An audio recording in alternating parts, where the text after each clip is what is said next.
Ready to level up your Snapchat game and connect with multiple friends at once? First, make sure you've got the Snapchat app open. Looking at that familiar camera view, this is where the magic begins. Now tap the chat icon in the bottom left corner of your screen. It looks like a speech bubble. This button is your ticket to all personal conversations. See that little icon in the top right that looks like a pencil hovering over a square? Tap that. This is where we'll start the group chat. Alright, now you'll see your entire friends list. This is where you can choose people to join your group chat. Simply tap on the names to select people you want in your group chat. A blue checkmark should appear next to each person you've chosen.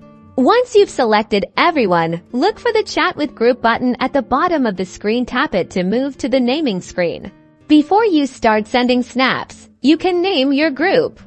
See at the top where it says Name Group.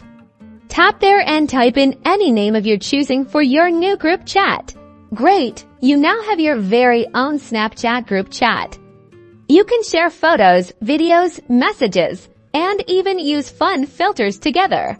To manage your group, tap on the three dots located in the top right corner of the group chat screen here. You can add or remove members, change the group name, or even leave the group if you want to. So there you have it. A quick and easy way to create a group chat on Snapchat. Now go connect with your friends and have some fun. Don't forget to like this video and subscribe for more Snapchat tips and tricks.